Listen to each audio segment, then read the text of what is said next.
April 8, 1943, 27,000 feet above Conches, France. Through the frosty canopy of his Focke-Wulf 190A5, Oberleutnant Ralph Herrmann allowed himself a smirk hidden behind his oxygen mask. Below, sluggish shapes were clawing their way through the cold, thin air toward his formation. The 26-year-old ace of Jagdgeschwader, 26, studied them with amusement. These were the Americans' newest fighters, making their first appearance over occupied Europe. "They've sent us flying milk cans," he quipped to his wingman, unable to stifle his laughter as the cumbersome silhouettes rose below. Far underneath them, 16 Republic P-47 Thunderbolts from the 4th Fighter Group labored upward in tight formation.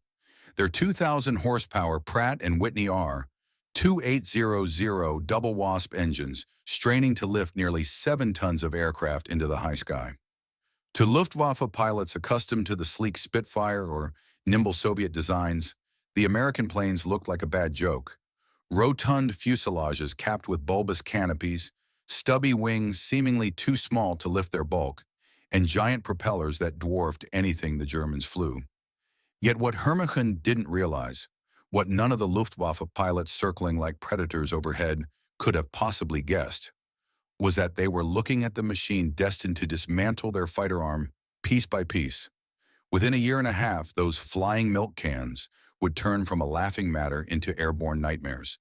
The day would come when the rattle of 8 synchronized Browning 50 caliber guns would become the most dreaded sound in German skies. The arithmetic of destruction was already built into those broad wings. 3,400 rounds of ammunition, capable of firing 6,000 rounds per minute combined. Enough concentrated power to tear an enemy fighter apart in under 2 seconds. That transformation began on that very April morning when Major Donald Blakesley, commanding the 335th Fighter Squadron, spotted German aircraft moving into attack position. Blakesley, a former RAF Eagle Squadron pilot who had only recently transitioned from Spitfires to the bulky American fighter, already understood what his men had yet to learn. Survival in the P-47 meant unlearning everything they thought they knew about dogfighting. The Thunderbolt was a radical shift in fighter design philosophy. While German engineers pursued lighter interceptors, optimized for climb and agility, Republic Aviation had built something completely new, a high-altitude powerhouse that relied on raw weight, brute power, and overwhelming firepower to rewrite the rules of aerial combat. Among the 56 American pilots scattered across the French sky that day were men who would one day become legends, future aces whose names would inspire both pride and dread. But on April 8, 1943, they were rookies flying an unproven aircraft, facing the most seasoned fighter force on the planet. This story is not merely about one aircraft, it's about how American industry, logic, and mass production overcame German experience and tactical genius. It's the story of how the laughter of Luftwaffe pilots gave way to terror once they learned what 8 synchronized Browning machine guns could do to an aircraft at 400 yards. The Republic P-47 Thunderbolt was born out of the urgency of June 1940.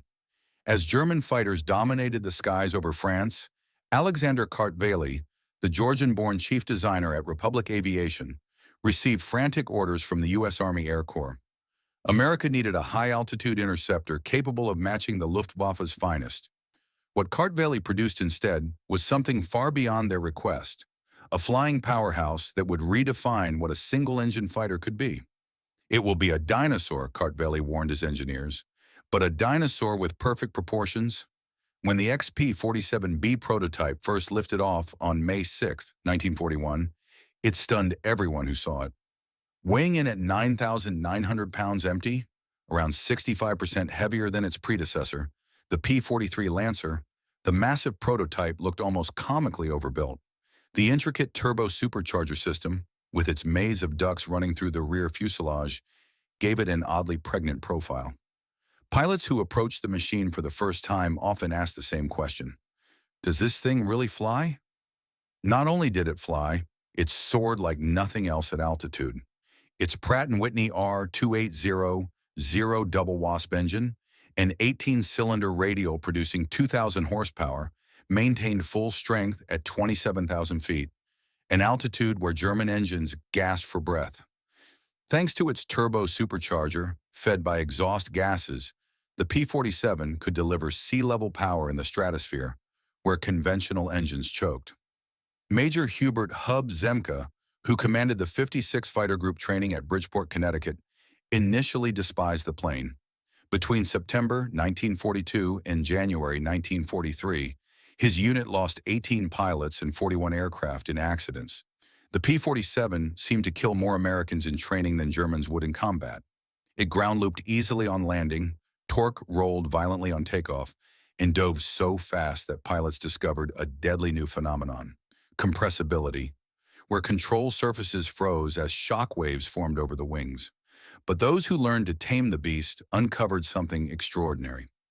Lieutenant Robert S. Johnson, a farm boy from Oklahoma who would later become one of America's top-scoring aces with 27 confirmed victories, described his first flight vividly. It was like strapping yourself to a locomotive. The power was unbelievable. You didn't fly it, you aimed it. When the P-47 finally entered combat over Europe in April and May 1943, it appeared to confirm every German pilot's mockery. It couldn't outturn a Focke-Wulf 190, couldn't outclimb a Messerschmitt Bf 109, and at medium altitudes it handled like a heavy truck compared to the agile Luftwaffe fighters. German pilots quickly devised tactics to exploit these weaknesses, attacking from below, forcing Thunderbolts into turning fights where nimbleness, not firepower, determined victory. Hauptmann Josef Pips Priller, commander of Jagdgeschwader 26, reported after his first encounter, "The new American fighter is meat for the slaughter. It flies like a truck, turns like a freight train, and climbs like a pregnant cow. Our boys are calling them Indians, fat targets pretending to be warriors." Statistics seem to validate his arrogance. In their first month of combat, U.S. fighter groups lost 14 Thunderbolts for just 3 confirmed German kills. British RAF observers, watching the Americans struggle, quietly suggested they reconsider their choice of aircraft. Spitfire pilots joked that the best evasive maneuver in a P-47 was to unbuckle and run laps inside its spacious cockpit. But something was happening that German intelligence failed to notice. The Thunderbolts that went down had endured unimaginable damage before succumbing. One aircraft returned from a mission on May 4th with 21 cannon holes and over 100 machine gun hits, damage that would have disintegrated a Spitfire or Messerschmitt. The Thunderbolt's massive air-cooled radial engine, with no fragile liquid cooling system, shrugged off hits that would have instantly crippled a liquid-cooled fighter. Even more important, when the P-47s managed to bring their guns to bear, the results were devastating. The 8 heavy Brownings created a storm of lead that turned the skies into a killing field. Unlike the light rifle caliber guns of early war fighters or the limited ammo supply of cannon-armed planes, the American fighter could sustain continuous fire for over 30 seconds, an eternity in aerial combat. The event that began to shift German opinion unfolded on June 26, 1943, over Le Mans, France. That day, Second Lieutenant Robert S. Johnson of the 61st Fighter Squadron faced an ordeal that would become one of the most astonishing survival stories of the air war. Johnson's formation, 48 P-47s returning from escorting bombers, was suddenly ambushed by 16 Focke-Wulf 190s from 2/JG-26, led by Hauptmann Wilhelm Ferdinand Galland, the younger brother of the famed Adolf Galland. The German attack was executed flawlessly. Diving out of the sun, they struck with devastating speed and precision. Johnson's Thunderbolt, flying at the rear of the formation, was caught in a lethal crossfire within seconds. More than 20 20mm cannon shells exploded across his aircraft. The canopy shattered, hydraulic fluid splashed across the cockpit, and flames erupted behind the instrument panel. Shrapnel tore through Johnson's face and leg, and the nose of his P-47 was riddled with holes. Desperately, he tried to bail out, only to discover the canopy wouldn't move. A cannon shell had warped the canopy track, sealing it shut. He was trapped inside a burning aircraft at 27,000 feet. What followed defied every law of aerodynamics and chance. Despite heavy damage, oil coating his windscreen, and an engine shaking so violently that it threatened to tear itself apart, Johnson somehow leveled the fighter and aimed for England. The P-47 refused to die, maintaining flight when any other plane would have broken apart. Then came something even more surreal. A lone Focke-Wulf 190 from 2/JG-26, flown by an unidentified German pilot, his exact identity still debated among historians, spotted Johnson's crippled fighter limping toward the channel at barely 170 miles per hour. What ensued became legend. The German approached from behind and unleashed a barrage of 420mm cannon and two 13mm machine guns. Johnson, unable to maneuver or see clearly, crouched behind his armor plate and prayed. The Thunderbolt soaked up the entire cannon load, its thick armor shielding him from direct hits. The enemy pilot, out of cannon shells, circled around and opened up again with machine guns only. Bullets hammered the fuselage, punching new holes through an already shredded airframe. When the German drew alongside, he stared at the ruins still flying beside him, its skin torn, its engine sputtering, the American pilot wounded but alive. Witnesses later described that moment. The German's expression shifted from confidence to disbelief to something like respect. The pilot saluted, rolled away, and disappeared. He was out of ammunition. Johnson somehow guided his mangled P-47 to the airfield at Manston. The engine died as he touched down. His crew stopped counting bullet holes after 200. One cannon shell had exploded inches from his head. Another had detonated against the armor behind his seat. The engine mount was pierced, control cables frayed, and 3 of the 4 main fuselage longerons, the aircraft's backbone, were completely severed. And yet the Thunderbolt had brought him home. The news of Johnson's survival sent shockwaves through both air forces. American engineers who examined the wreckage realized even they had underestimated the Thunderbolt's durability. German intelligence officers at JG-26 refused to believe the combat reports until multiple pilot testimonies confirmed the impossible. No other fighter in service could have absorbed that kind of punishment and stayed in the air. By July 1943, U.S. pilots were beginning to discover how to exploit the Thunderbolt's true nature. Lieutenant Colonel Hubert Zemke, commander of the 56th Fighter Group, learned the hard way. Don't try to turn with them. Don't climb with them at low level. Use your weight, use your speed, use your guns. The P-47's mass, once seen as its greatest flaw, became its most lethal weapon. Nothing could match its dive. From 30,000 feet, a Thunderbolt could reach 550 miles per hour, faster than any German aircraft could attain, even in a vertical dive. Pilots learned to turn that speed into altitude through a zoom climb, leaving pursuers wallowing below. Captain Walker Bud Mahurin, who would become one of America's first European aces, perfected what became known as the boom and zoom tactic. Though among Thunderbolt pilots, it earned a different nickname, the turkey shoot. Instead of engaging in twisting dogfights, the P-47s climbed high, often above 30,000 feet, beyond the effective ceiling of most German fighters. When Luftwaffe patrols appeared below, the Americans rolled inverted and dove like falling anvils, unleashing torrents of .50 caliber fire. German survivors later described it as flying into a wall of lead. The converging streams from 8 guns created an inescapable sphere of destruction. Aircraft hit inside that cone didn't simply fall, they disintegrated. The full revelation of what the Thunderbolt could do came on August 17, 1943, during the legendary dual bombing raids on Schweinfurt and Regensburg, the deepest penetration into Germany attempted by American bombers up to that time. This operation would reveal both the P-47's limitations in range and its terrifying effectiveness when used correctly. That day, Major David Schilling, leading the 62nd Fighter Squadron, encountered a formation of Messerschmitt Bf-110 destroyers. These twin-engine aircraft, bristling with cannon and rockets, were the Luftwaffe's specialized bomber killers. Schilling's flight of 4 P-47s rolled into a dive from 28,000 feet to intercept. Unteroffizier Heinrich Roth, a gunner aboard one of the German Bf-110-9s who miraculously survived, later described the encounter in interrogation. The American fighters came down like hammers from heaven. I opened fire at 800 meters. Good hits. I saw my round strike the wing, but the Thunderbolt didn't even shudder. Then he returned fire. The plane ahead of us just came apart. It wasn't shot down, it was obliterated. Wings flew off. The tail vanished, and the cockpit was shredded to bits. In 2 seconds, there was nothing left.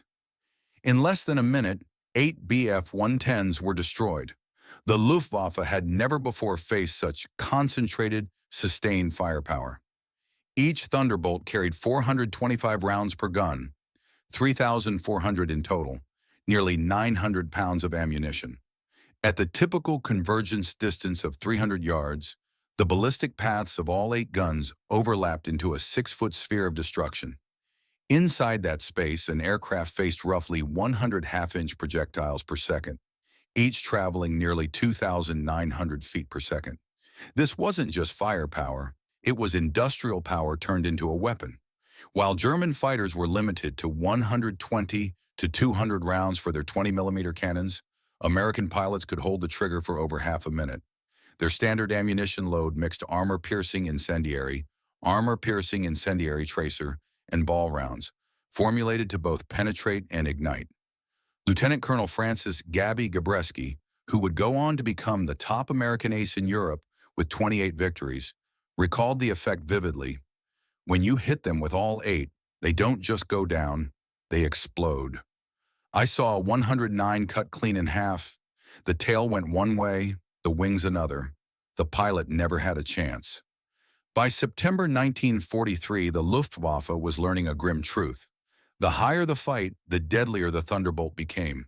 Its turbo-supercharged double wasp engine maintained rated power all the way to 30,000 feet.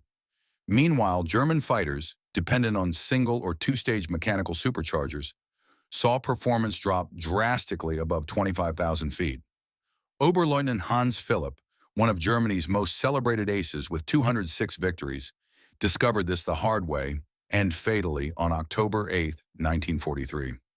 Leading Jagdgeschwader 1 against a B-17 formation at 28,000 feet near Bremen, Philipp found his Focke-Wulf 190A6 sluggish and gasping for air. Its BMW 801 engine, powerful at medium altitude, was suffocating nearly 6 miles above Earth. Then came the Thunderbolts. Diving from 32,000 feet, P-47s of the 56 Fighter Group struck like hawks. Robert S. Johnson, now a seasoned pilot on his way to ace status, spotted Philipp's distinctive fighter with its ornate nose art and recorded a calm surgical combat report. Opened fire at 300 yards, 30-degree deflection. Observed strikes along entire fuselage. Enemy aircraft exploded. No parachute observed. Philipp's death shocked the Luftwaffe. If one of their best, a veteran of more than 500 missions over Poland, France, Britain, and Russia, couldn't survive an engagement with Thunderbolts, what hope did the average pilot have? An immediate investigation followed. The report presented to Reichsmarshal Hermann Göring in November 1943 was sobering. It concluded, the Thunderbolt's service ceiling exceeded 42,000 feet, higher than any German fighter. Its dive speed approached the sound barrier. It carried armor plating up to 3/8 of an inch thick behind the pilot and half-inch bulletproof glass up front, with reinforced plates shielding the engine. Most alarming of all, its rugged structure allowed it to absorb damage that would destroy 3 normal fighters and still make it home. Then in January 1944, a new variant arrived in England that completed the Thunderbolt's transformation from flying milk can to nightmare. The P-47D-22 featured a Hamilton standard hydromatic propeller with 13-foot paddle blades, broad, heavy blades that bit into the air like scythes. The improvement was immediate and dramatic. Where earlier Thunderbolts struggled to climb at 2,200 feet per minute at sea level, the new propeller boosted that rate to 3,000, equaling or exceeding most German fighters. Acceleration improved too, letting Thunderbolts build energy faster in level flight. Hauptmann Heinz Knoke of Jagdgeschwader 11, a veteran with over 200 combat missions, described his shock in his combat diary after meeting the new variant near Hanover in February 1944. The fat American fighters have learned to climb. We pounced on a formation near Hanover expecting our usual advantage. They turned into us and came up after us. When we tried to disengage, they followed us to 30,000 feet. Schmitt was hit and vanished in a cloud of smoke. These are not the same machines we laughed at last year. The paddle blade propeller did more than improve performance. it changed the Thunderbolt's voice. The deep, rolling thunder from the blade tips, which now reached near supersonic speed, could be heard from miles away. German troops learned to recognize that sound instantly. They named it Donnerschlag, thunderclap. By March 1944, Thunderbolts equipped with external drop tanks were finally able to escort bombers deep into Germany. The standard configuration carried either two 108-gallon wing tanks or a 75-gallon belly tank, extending its operational range to over 1,000 miles. Thanks to the paddle blade propeller, performance remained formidable even with the added fuel weight. The Luftwaffe's response was desperate but predictable. They shifted focus back to the bombers, hoping to inflict catastrophic losses that might cripple the Allied daylight campaign. But reaching the bombers now meant flying straight through a curtain of Thunderbolts. For German pilots, that was increasingly a death sentence. Among those who came to fear the big American fighter was Major Gunther Rall, one of Germany's most accomplished aces with 275 victories, most of them earned on the Eastern Front. On March 6, 1944, during a massive raid on Berlin, Rall and his squadron tangled with P-47s. He later recalled the encounter in a post-war interview. "We saw them above us, big shapes glowing in the sun. Someone joked, 'Here come the flying pigs.' 30 seconds later, nobody was laughing. They dropped on us like an avalanche. The first pass, 3 of our fighters vanished, gone. Their guns didn't fire bursts like ours. They spewed solid streams of fire. Getting caught in that meant instant death." These escort missions revealed yet another advantage of the Thunderbolt: endurance. While Luftwaffe fighters burned through fuel at high power settings and had to retreat after minutes of combat, the air-cooled American radials could cruise efficiently at altitude, allowing Thunderbolts to linger over bomber formations for hours.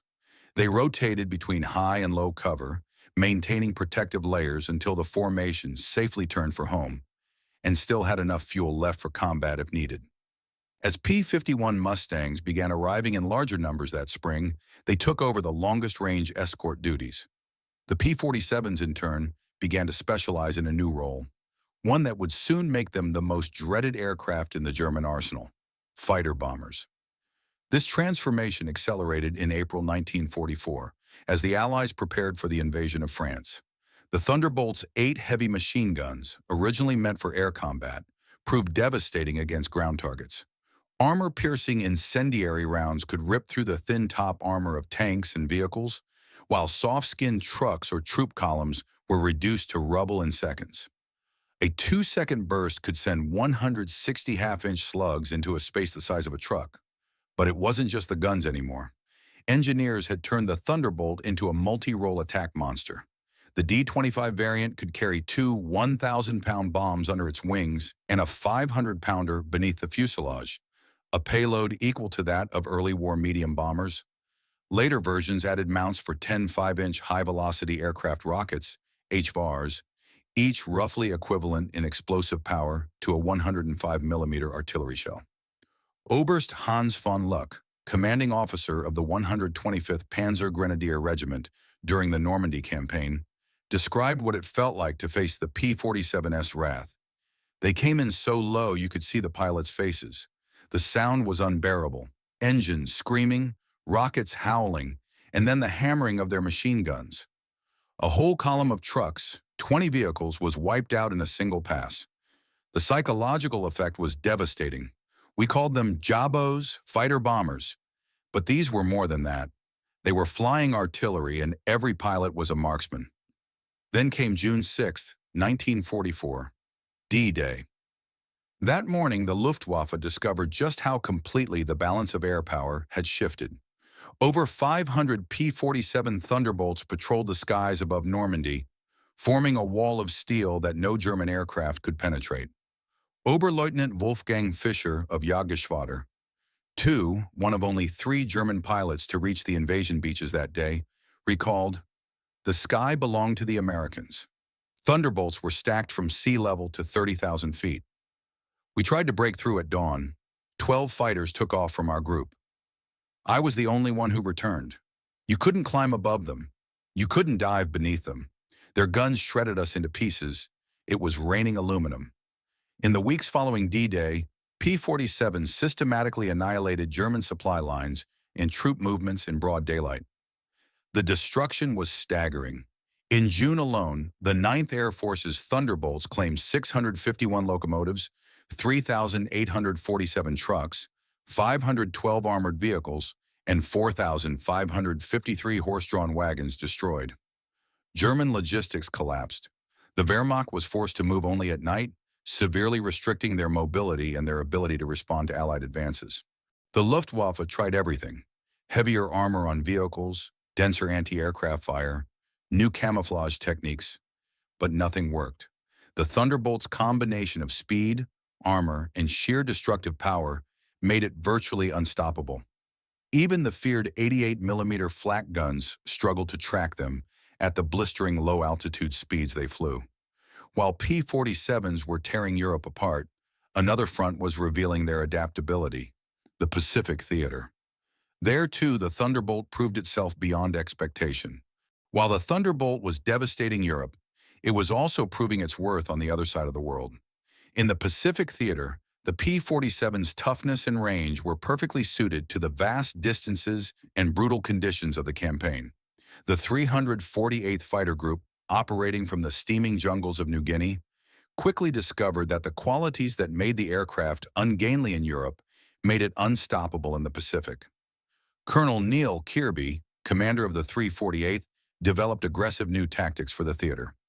On October 11, 1943, Kearby led only 4 P-47s against a formation of 40 Japanese aircraft over Wewak. In the swirling combat that followed, he personally downed 6 enemy planes, an achievement that earned him the Medal of Honor. The Japanese, long accustomed to facing lighter American fighters like the P-40 Warhawk or the P-39 Airacobra, were stunned. Their nimble but fragile aircraft disintegrated under the Thunderbolt's 8 heavy guns. Renowned Japanese ace Saburo Sakai, who encountered P-47s during those same months, later wrote, "We called them monsters. Our 20mm cannons, which could tear apart a P-40 with a few hits, seemed useless. I put dozens of rounds into one Thunderbolt and watched it fly away. Their return fire was horrifying, streams of bullets that ripped planes to pieces." As the Pacific War expanded, Republic engineers adapted the design for long-range operations.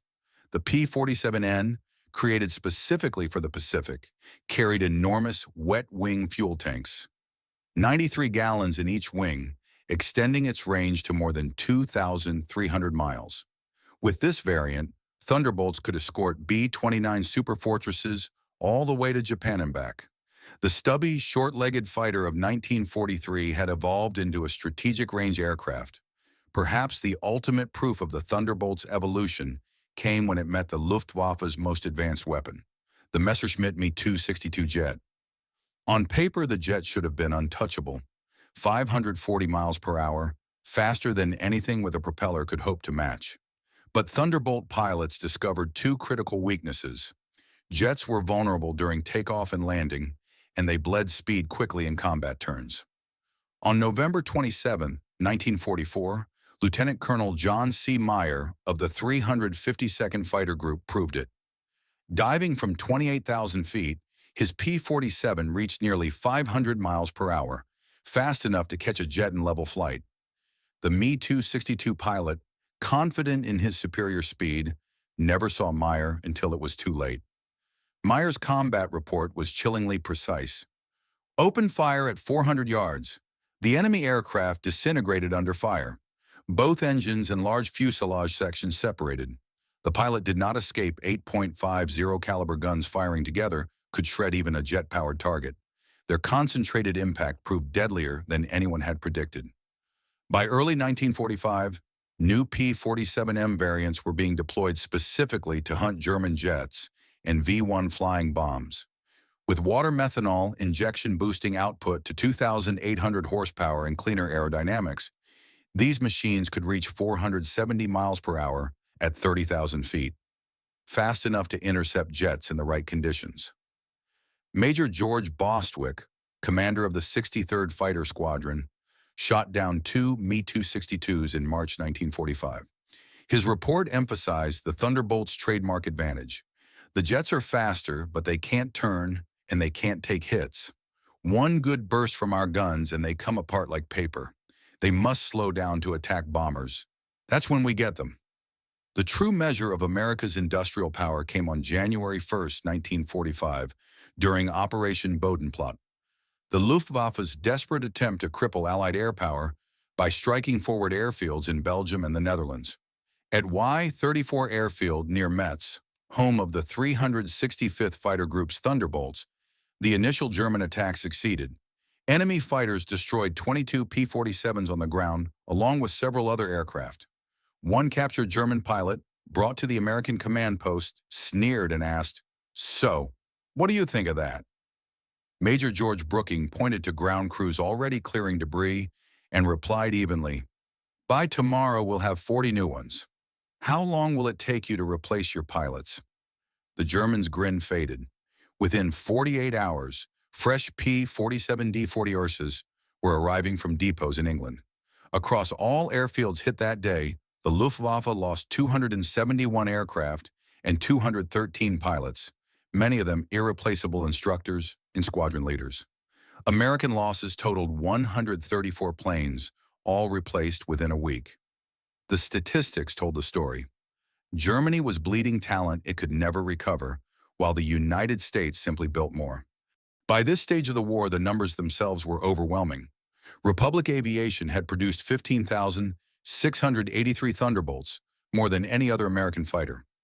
At peak output, the Farmingdale, Long Island, factory completed one aircraft every hour, running day and night. A second plant in Evansville, Indiana, built from empty farmland in 1942, was producing 500 aircraft per month by 1944. Each Thunderbolt required 65,000 individual parts, 8 miles of wiring, 2,000 pounds of aluminum, and 300 pounds of rubber. Its R-2800 engine alone consisted of 2,400 precision machine components. Yet most of the workers assembling these machines were women who had never even seen an airplane before the war, and still built them to standards that often surpass peacetime quality control. The industrial effort behind the Thunderbolt was almost beyond comprehension. Every single mission required staggering amounts of ammunition, fuel, and human labor, proof that America's factories had become an arsenal of democracy in the literal sense. Each Thunderbolt sortie consumed 3,400 rounds of 50 caliber ammunition. With hundreds of aircraft flying daily, consumption reached 10 million rounds per month by mid-1944. At the Lake City Arsenal in Missouri, one of several U.S. ammunition plants, production climbed to 30 million rounds monthly. Each cartridge was machined to microscopic tolerances, within 10,000ths of an inch, to ensure flawless feeding through the 8 synchronized Brownings mounted in every wing. Fuel demands were equally colossal. A single P-47 burned about 100 gallons per hour in normal flight and up to 300 gallons in combat when water injection was engaged. By late 1944, the 9th Air Force alone consumed over 25 million gallons of aviation fuel each month. Every drop had to cross the Atlantic in tanker convoys, ships built and crewed through the same industrial miracle that had produced the planes themselves. Even more impressive than the aircraft and ammunition output was the training pipeline that kept pilots flowing to the front. By 1944, the United States was graduating 30,000 pilots annually from advanced flight schools, more than Germany trained during the entire war. Each Thunderbolt pilot logged at least 400 flight hours before entering combat, including 100 in advanced fighters. German trainees, by contrast, were reaching the front with barely 100 hours total by war's end, and it showed. American flyers arrived in Europe already proficient in formation tactics, navigation under instruments, deflection gunnery, and emergency procedures. They had practiced against captured enemy aircraft and studied detailed manuals describing every system in their planes, something Luftwaffe rookies rarely saw. Lieutenant Eugene Roberts, who reached England in September 1944, recalled, "I had 420 hours in my logbook, 75 in the P-47. I'd fired at towed sleeves, practiced deflection shots, studied gun camera films of real fights. On my first mission, I knew exactly what to do. The German I met probably had half my total time. It wasn't even a fair contest." By spring 1945, even veterans of the Luftwaffe were admitting the imbalance. Oberst Joseph Pips Priller, the same ace who had once mocked the Thunderbolt as a pregnant cow, gave a frank interview to German propagandists in March 1945. So demoralizing it was never published. He said, "The Thunderbolt is the best fighter bomber ever built. Its weapons never jam, never overheat, never seem to run dry. It carries bombs like a medium bomber, fires rockets like artillery, and still fights like a fighter. But worse than the machine is what it represents. Unlimited American production. They lose 10, they build 20, we lose 1. It's gone forever. Their pilots arrive better trained than our instructors. They have fuel for practice, parts for everything. We have only courage, and courage without resources is just delayed defeat. We laughed at them in '43. We're not laughing now. When you hear those guns, you know death has come. The sound haunts us." By April 1945, the Luftwaffe existed mostly on paper. Fuel shortages grounded most of what remained. Airfields were cratered ruins. Experienced men were dead or prisoners. Even if they had planes, they faced an impossible equation: take off and meet Thunderbolts that dominated every altitude from the treetops to 40,000 feet. Feldwebel Klaus Brettschneider, one of the last newly trained German pilots, flew only a single mission before the war ended. His combat lasted 12 seconds. They came diving out of the sun, 4 Thunderbolts, perfect formation. I tried to turn, but they were too fast. The leader fired from 500 meters. My plane felt like it was being hit by sledgehammers. The engine exploded. The wing tore off. I bailed out. Hanging in the chute, I watched them destroy my whole staffel. 6 fighters gone in under a minute. The sky rained burning metal. Psychologically, the devastation was total. German medical officers began documenting a syndrome they called Jabo fever, fighter-bomber fever. Veterans who had once faced Spitfires and Hurricanes without fear now suffered trembling, nausea, and panic at the mere report of Thunderbolts nearby. On the ground, troops learned that the distinctive growl of P-47 engines meant one thing: run for cover immediately. The final numbers were staggering. In Europe alone, Thunderbolt units destroyed 3,752 enemy aircraft in the air and 3,315 on the ground, along with 86,000 rail cars, 9,000 locomotives, 6,000 armored vehicles, 68,000 trucks, and 60,000 horse-drawn wagons. In the Pacific, they accounted for 697 air victories, 150 planes destroyed on the ground, 1,500 vehicles, and 150 locomotives, plus countless ships and installations. The 9th Air Force alone, largely equipped with Thunderbolts, flew over 213,000 combat sorties, dropped 120,000 tons of bombs, fired 135 million rounds of ammunition, and launched 60,000 rockets. P-47 groups achieved a 4.6 to 1 kill ratio while suffering the lowest loss rate of any Allied fighter bomber. Behind every number lay human cost. The Luftwaffe lost roughly 28,000 pilots killed in combat against Western allies, many felled by Thunderbolt guns. Each represented years of training that Germany could never replace. By the war's end, the average German fighter pilot had fewer than 30 hours of combat time. The average American Thunderbolt pilot had over 200. At the Ober-Ursel Interrogation Center, captured Allied airmen were routinely questioned by German intelligence. After the war, the files recovered. They revealed how the Luftwaffe's view of the P-47 evolved over time. April 1943. Large, unmaneuverable fighter. Inferior in all respects except dive speed. Minimal threat, December 1943. Exceptional high-altitude performance. Extreme structural strength. Firepower troublesome. Significant threat above 25,000 feet. June 1944. Dominant fighter bomber. Superior above 20,000 feet. Firepower devastating. Extremely difficult to shoot down March 1945. Best fighter bomber of the war. Combination of durability, power, and pilot quality unmatched. Direct engagement not survivable.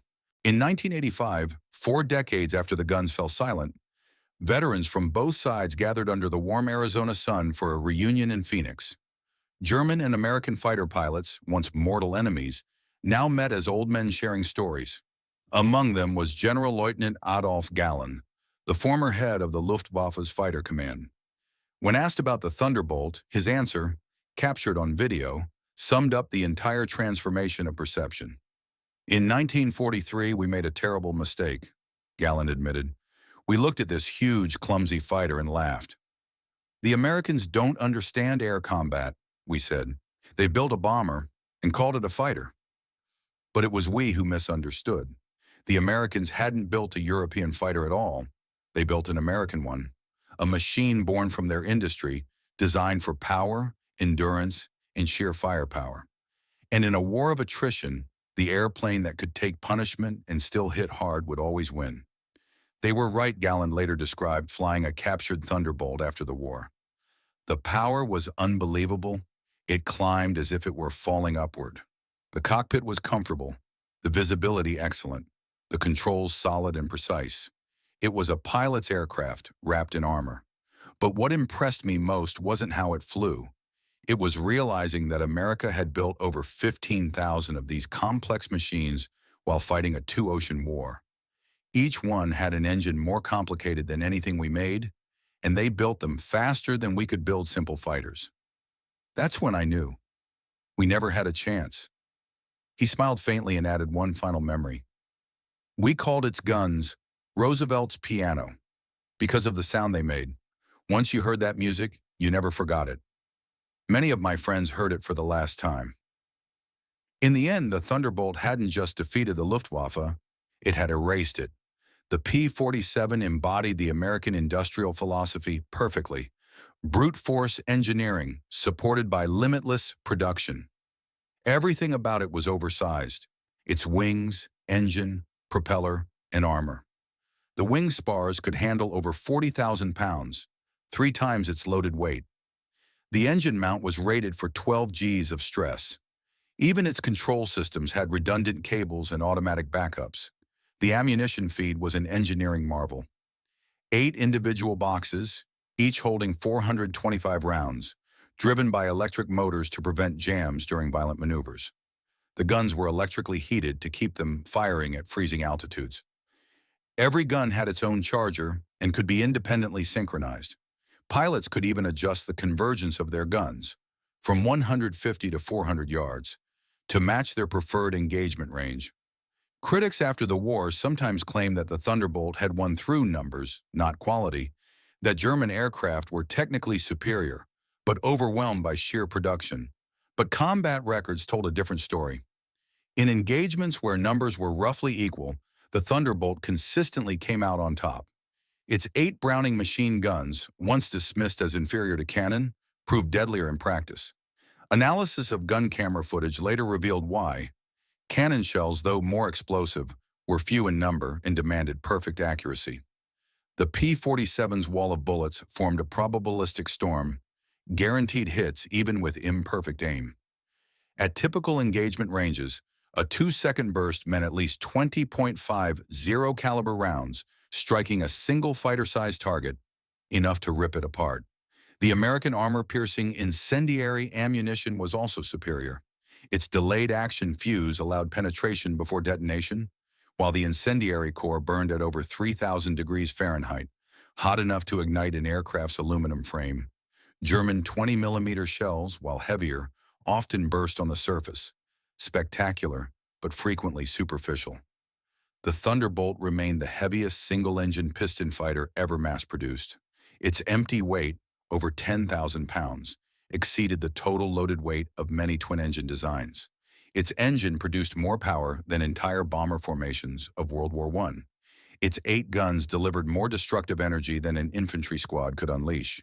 And yet thousands of these monsters were flown by young men barely out of high school, maintained by mechanics who'd been factory workers months earlier, and built by women who had never seen an airplane before joining the production lines. The German perception of the flying milk can had come full circle, from ridicule to dread, in less than 2 years. Luftwaffe veterans who had faced Spitfires, Hurricanes, and Yaks without fear would still speak of the Thunderbolt in hushed tones decades later. Today at the U.S. Air Force Museum in Dayton, Ohio, a fully restored P-47D Thunderbolt sits proudly among the aircraft that helped win the war. Its information plaque lists the expected numbers, speed, range, victories, but nearby, a small display case tells the truer story. Spent .50 caliber shells, fragments of gun camera film showing a Focke-Wulf 190 disintegrating midair, and a quote from an anonymous German pilot's 1945 interrogation. We laughed when we first saw them. Fat, ugly American planes that couldn't turn, couldn't climb, couldn't fight. We stopped laughing when we realized they didn't need to. They simply pointed those guns at you, and you ceased to exist. The laughter of 1943 died with its pilots. The P-47 Thunderbolt had entered the war as a joke, and ended it as an instrument of annihilation. Between those years, 8 synchronized Browning machine guns rewrote the rules of aerial combat and buried the Luftwaffe beneath an avalanche of lead. In April 1943, German pilots mocked it. By May 1945, there were no German pilots left to laugh. The thunder had spoken, and the sky belonged to America.